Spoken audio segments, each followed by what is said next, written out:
ఆదిరన్ temple tree future సిటీకి దగ్గరగా open ప్లాట్లు మీ భవిష్యత్తు కోసం సరైన పెట్టుబడి. ఇంటి పెద్ద కాబట్టి పెద్ద కాదండి, నేను సెకండ్. మీరు సెకండ్. ఫస్ట్ మా అక్క అన్నపూర్ణ గారు ఉన్నారు కదా, వాళ్ళ బ్రదర్కి మా అక్కని ఇచ్చి చేశాము. ఏ అన్నపూర్ణ గారు? మన అన్నపూర్ణ గారు అమ్మ. అన్నపూర్ణమ్మ గారు ఉమ్. ఆమె మీకు రిలేటివా? అవును, మా అక్కని వాళ్ళ బ్రదర్కి ఇచ్చి చేశాము. మీ అక్కని వాళ్ళ బ్రదర్కి? ఓకే. వాళ్ళ ఆంటీ వాళ్ళ బ్రదరు మా మా మా అక్క. ఫస్ట్ తను, సెకండ్ నేను, థర్డ్ రాణి, ఫోర్త్ సరస్వతి. ఓకే. పెద్దక్క ఎక్కడ ఉంటున్నారు ఇప్పుడు? బెజవాడ. సో అన్నపూర్ణమ్మ గారు కూడా కొంత ఇన్స్పిరేషన్ ఇండస్ట్రీకి రావడానికి అయితే. అన్నపూర్ణమ్మ గారి కన్నా ముందు నేను వచ్చాను అనుకుంటున్నాను. ఓ, దాని తర్వాతే వచ్చినట్టున్నారు ఆంటీ తర్వాతే వచ్చారు అనుకుంటా. ఎలా ఉంటుంది అన్నపూర్ణమ్మ గారి సపోర్ట్ ఫ్యామిలీకి కానీ? నాకు అన్నపూర్ణమ్మ గారి సపోర్టు వచ్చి యాక్చువల్లీ మేము చాలా పిక్చర్లు వచ్చి, మాకు అంతకుముందు రిలేషన్షిప్ అంతా ఏం లేదు కదా, చాలా పిక్చర్లు ఆంటీ అమ్మగా ఉండేవాళ్ళు. మా అమ్మను ఆంటీ ఫ్రెండ్స్ బాగా. ఏ షూటింగ్కి వచ్చినా వాళ్ళిద్దరు మాట్లాడుకుంటూ ఉండేవాళ్ళు.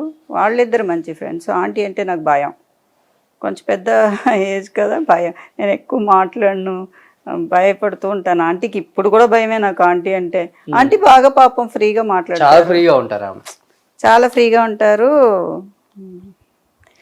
నాకు భయం, భయం అంటే గౌరవంతో వచ్చిన భయం అంతే, ఎక్కువ గలగలగా మాట్లాడేస్తారు. పిన్ని అవుతారు అప్పుడు మీకు ఆమె, అంతే కదా? మేము ఆంటీ ఆంటీ అని ఆంటీ అయిపోయి నేను అసలు ఎక్కువ ఆంటీతో మాట్లాడిన భయం నాకు ఎంత. కానీ ఆంటీకి చాలా హెల్పింగ్ మెంటాలిటీ, చాలా. ఆంటీ చాలా హెల్ప్ చేస్తారు. ఆంటీ వల్లనే చాలా హెల్ప్ చేశారు మా కుటుంబానికి. ఫినాన్షియల్గా కాదు, but as a human being she is very good. ఫినాన్షియల్గా కూడా ఫ్యామిలీకి ఏది ఉన్నా కానీ అంటే ఫినాన్షియల్గా వాళ్ళ ఫ్యామిలీకి ఓకే, వాళ్ళు బాగా చేస్తారు ఆంటీ. మేము ఎప్పుడు వచ్చి అప్రోచ్ అవ్వలేదు. మేము అంటే ఆంటీ చాలా ఇప్పుడు బాగా పెద్ద పొజిషన్లో ఉన్నారు కాబట్టి ఎప్పుడు మేము ఫినాన్షియల్గా ఏ రోజైనా వచ్చి కష్టమైనా వెళ్ళినా కూడా ఆంటీ చేస్తారు, ఆ నమ్మకం ఉంది.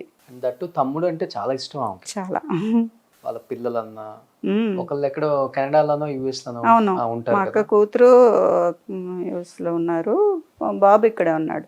చెప్తుంటారు అప్పుడప్పుడు వాళ్ళ బ్రదర్ గురించి, బట్ నాకు తెలియదు వాళ్ళ బ్రదర్ కి మీ అక్కనిచ్చారు.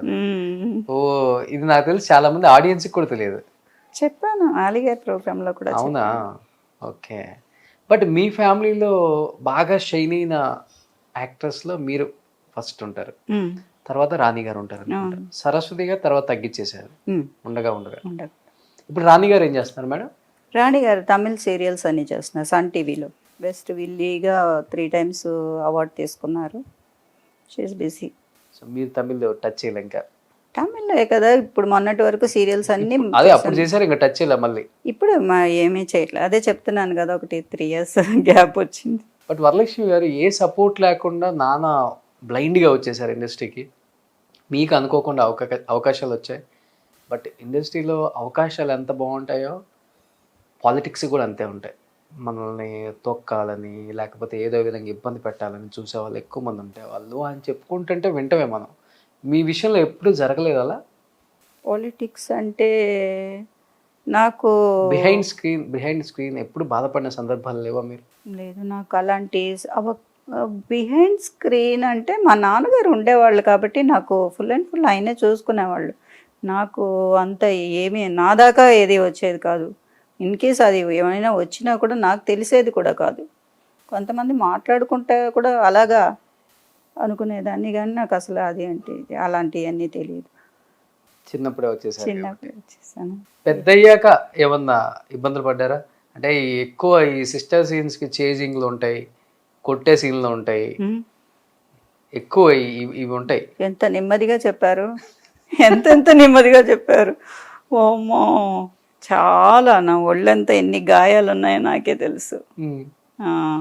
చాలా కొట్టి మా వరలక్ష్మి గారు చిన్నప్పుడు స్వర్గం సినిమా చేసినప్పుడు కొట్టాలి చెంప, ఆవిడ చెయ్యి సాలిడ్గా ఉంటుంది కదా, వెళ్ళాలి, నేను మా అమ్మ నాన్నతో వెళ్తానని కొంచెం అడమెంట్గా ఉంటానన్నమాట ఆ సీన్లో. ఆవిడ కొట్టాలి, నేను పడిపోయి కళ్ళు తిరిగి పడిపోవాలి. కొట్టిన దెబ్బకి నిజంగానే కళ్ళు తిరిగి పడిపోయాను. అవునా? అవును, ఉమ్. నిజంగా కళ్ళు తిరిగి పడిపోయాను. ఇంత దవడ ఇంత వాసిపోయింది. అలాగే సిస్టర్ క్యారెక్టర్ చేసినప్పుడు ఈ చేజింగ్లు, రేప్ సీన్స్, చాలా గాయాలు, ఒళ్ళంతా పరిగెట్టటాలు. హైదరాబాద్ రోడ్లన్నీ మ్యాక్సిమం పరిగెట్టేశాను నేను. ఎక్కడెక్కడ ఏ గల్లీ ఉంది కూడా చెప్తారు. అంటే నాకు ప్లేసెస్ నేమ్ తెలియదు, తీసుకెళ్తారు, పరిగెట్టమంటారు, పరిగెడతానే ఉండేదాన్ని. అన్నిట్లో చేసింగే. మనకి పిక్చర్లో వచ్చి ఒక 50 షాట్లు తీస్తే మనకి వేసేది 10 షాట్లే యూజ్ చేసుకుంటారు. మన 50 షాట్లకు మనం పరిగెట్టి ఉంటాం. అలాగే గెంటేది, ఈ శారీ పుల్ చేసినప్పుడు ఇక్కడంతా మొత్తం హాఫ్ శారీ ఒరుసుకుపోయి, షిఫాన్ మెటీరియల్ కదా, బద్దలుగా వచ్చేసేది. ఇవాళ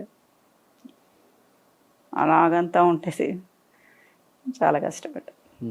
ముళ్ళు రోలింగ్ అయ్యి వెళ్ళి మొత్తం దాంట్లోకి వెళ్ళి పడిపోమంటారు. ముళ్ళు తీస్తారు కానీ ఎంతైనా ఉంటాయి కదా అన్ని ముళ్ళు. ఇదిగో ఇక్కడ కూడా చనిపోయి పడుకున్నప్పుడు ఇక్కడ చూడండి ఘాటు, ఇది వచ్చి చనిపోయి చంపేస్తారు, చనిపోయి పడుకుని ఉంటాను. కృష్ణ గారు తీసుకొచ్చి అలా పడుకోబెడతారు. నిర్మలమ్మ గారు వచ్చి అయ్యో బిడ్డ చనిపోయిందని వచ్చి ఏడవాలి. గాజులు ఉన్నాయి.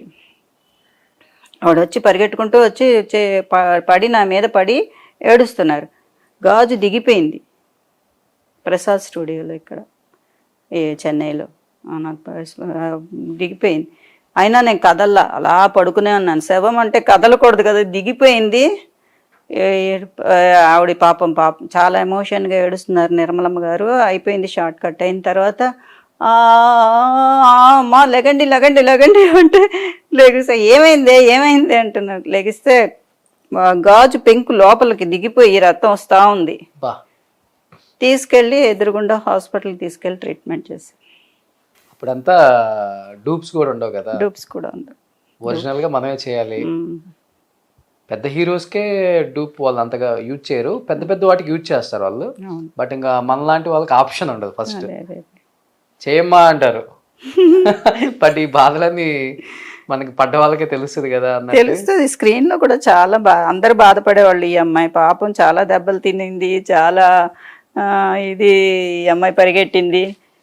కొంతమంది అయితే స్పీచ్లో కూడా చెప్పేవాళ్ళు, ఈ అమ్మాయి ఎంత పరిగెడుతుంటే సినిమా అంత బాగా ఆడుతుందని మా అమ్మాయిని పరిగెట్టిస్తున్నారా అనేవాళ్ళు. చాలా మంది నూతన్ ప్రసాద్ గారు అంతా జోక్ చేస్తూ ఉండేవాళ్ళు. షీల్డ్ 100 days ఫంక్షన్కి అంతా వెళ్తే అనేవాళ్ళు, ఈ అమ్మాయిని చాలా పరిగెట్టించేస్తున్నారు పిక్చర్లో. ఈ అమ్మాయి ఎంత పరిగెడుతుంటే మనం 100 రోజుల ఫంక్షన్కి అంత త్వరగా వెళ్తున్నామా అన్నట్టు మాట్లాడుతూ ఉంటారు. అందుకే అంత పరిగెత్తబట్టే అదే పెద్ద వాకింగ్ అయిపోయి ఇలానే ఉన్నారు. లేదండి, మధ్యలో చాలా వెయిట్ వచ్చా, కొంచెం తగ్గించుకున్నాను. ఇప్పుడు తగ్గించారు.